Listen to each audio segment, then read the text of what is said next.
drivers. We have young drivers, and so we'd like to think that our adults obey the laws and are mindful, and many of us within our own community are, but 29 connects to major, it's a connection for Charlottesville, Lynchburg, Amherst, and everything. So we have a lot of outside individuals traveling and may not be as mindful or as protective of our children, our staff members, our community members. And so I don't have the be-all and all solution, but I do think identifying maybe opportunities to reduce the speed selfishly in front of our schools, but also it just seems like it's a pretty significant problem as I listen to the connection of 56 and 29, Woodsville 6.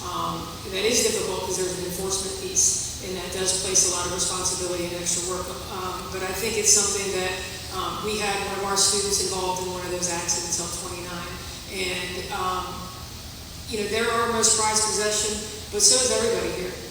And so the more that we can work together to be able to identify some solutions, and it may take some compromise, and it may take some work in going through things. I've been a part of those conversations looking at alternative solutions for speed, but I think continuing to have those conversations and being open-minded to the different solutions that we can come to, I would greatly appreciate it. I know my drivers, I know my parents and guardians, our students, it's hard for them, they're learning how to handle it. Thank you.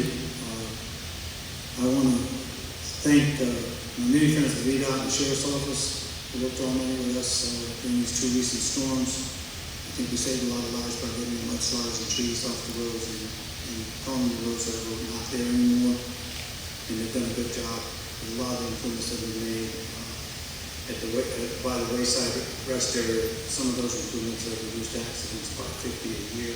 It's pretty significant. I have 3 points. I think the speed limit should be reduced to 55 on Route 29 across Nelson County because of the hills, curves, and home driveways. On Interstate 81 and 95, the speed limits are sensibly reduced in high accident areas. Point 2, I think a preemptive response with the roads and culvert upgrades and maybe guardrail installations in areas that are flash flooding continually because of climate change and changes in land usage. They're getting people off the top of their cars on the road, and vehicles wash down Muddy Creek, down by Memphis Road. And that's a climate change issue that's sort of creeping up. When you call in VDOT, when you go look at it, it doesn't look like someone was on top of their car there, because we had to go get them. And point 3, I would like to see perhaps some bank grading to improve sight distance southbound prior to Davis Creek intersection, because people pulling